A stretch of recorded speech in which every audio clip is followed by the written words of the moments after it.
ரஷ்யாவுக்கு அண்மைய நாட்களாக உக்ரைன் கடுமையான தொந்தரவுகளை ஏற்படுத்தி வருவதுடன் ரஷ்ய இராணுவ பொருளாதார நிலைகளை குறிவைத்து துல்லியமான தாக்குதல் நடத்தப்பட்டு வருகின்றது. இந்த தாக்குதல்கள் ரஷ்யாவுக்கு உள்ளேயும் ரஷ்யாவுக்கு வெளியேயும் நடத்தப்பட்டு வருகின்றது. உக்ரைனால் நடத்தப்படும் ஆளற்ற விமான தாக்குதல் மற்றும் ரஷ்ய ராணுவ படைத்தளபதிகளை அதிர்ச்சிக்குள்ளாக்கியதோடு ரஷ்ய ராணுவத்தின் மனோநிலையை பாதித்து வருகிறது. உக்ரைன் ரஷ்ய போர்க்களத்தில் உக்ரைன் ராணுவத்துக்கு தலையீடியை கொடுத்தது ரஷ்ய ராணுவத்தின் கூலிப்படையான எவ்கெனி பிரிகோஜின் தலைமையிலான வேக்னர் குரூப் தான்.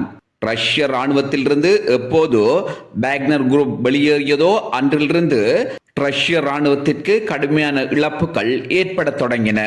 அதேவேளை நொந்து போயிருந்த செலன்ஸ்கியின் படைகள் உசார் நிலையை அடைந்தது. ரஷ்ய படைகளுக்கு திருப்பி தாக்கியதோடு உக்ரைன் இழந்த பல இடங்களை மீண்டும் கைப்பற்றியமை வரலாறு. அது ஒரு புறம் இருக்க ரஷ்யா மீது உக்ரைனின் தாக்குதல் வீகம் அதிகரிக்க தொடங்கியது. ஆனால் உக்ரைனுக்கு எப்படியாவது ரஷ்யா பதிலடி கொடுத்தே ஆக வேண்டும். பதிலடி கொடுக்க தவறும் பட்சத்தில் ரஷ்ய படை தளபதிகளை புட்டின் சும்மா விட்டுவிடப் போவதில்லை. நேற்றைய தினம் உக்ரைன் மீது விமான தாக்குதல், ஏவுகணை தாக்குதல் மற்றும் ஆளற்ற விமான தாக்குதல்களை மேற்கொண்டது ரஷ்யா. 3 மூலோபாய தாக்குதல்களை நேற்று அதிகாலை ரஷ்யா நடத்தியதாக உக்ரைன் தரப்பு கூறுகிறது. சரடோ பகுதியிலிருந்து ரஷ்ய விமானங்களில் வைத்து ஏவப்படும் X-1.0 மற்றும் X-555 கப்பல் ஏவுகணைகள் ஏவப்பட்டன.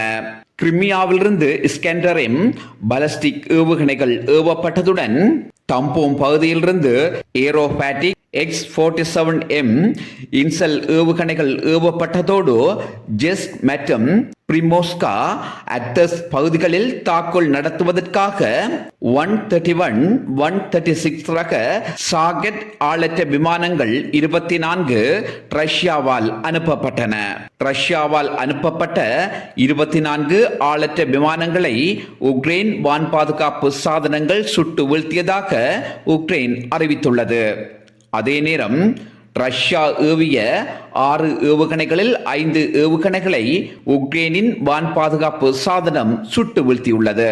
ஹிவ், டினிப்ரோவிஸ்க், ஜபோரிசியா, ஃபெல்ட்ரோவா, காகிவ், பினிட்சியா பகுதிகளை நோக்கி ரஷ்யாவால் நடத்தப்பட்ட தாக்குதலை முறியடித்துள்ளதாக உக்ரைன் அறிவித்துள்ளது.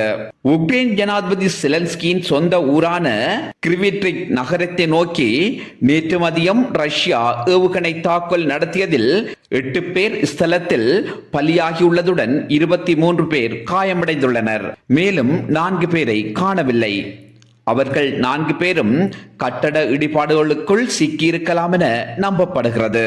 ரஷ்யா நடத்திய தாக்குதலில் இறந்தவர்களின் எண்ணிக்கை இன்னும் அதிகரிக்க வாய்ப்புள்ளதாக மருத்துவமனை வட்டாரங்கள் தெரிவிக்கின்றன. குறித்த தாக்குதல் நடத்தப்பட்ட இடம் புகை மண்டலமாக காணப்படுவதோடு கட்டட இடிபாடுகளுடன் காணப்படுகின்றன. மீட்பு பணியில் ஈடுபடுபவர்களையும் அவதானிக்க முடிகிறது. கிரிவிட்ரிக் நகரம் மீது ரஷ்யா நடத்தும் முதலாவது தாக்குதல் இதுவல்ல. உக்ரைன் மீது ரஷ்யா ஆக்கிரமிப்பு போரை தொடங்கியதிலிருந்து குறித்த நகரத்தை இலக்கு வைத்து ரஷ்யா தொடர்ச்சியாக தாக்குதல் நடத்தி வருகிறது.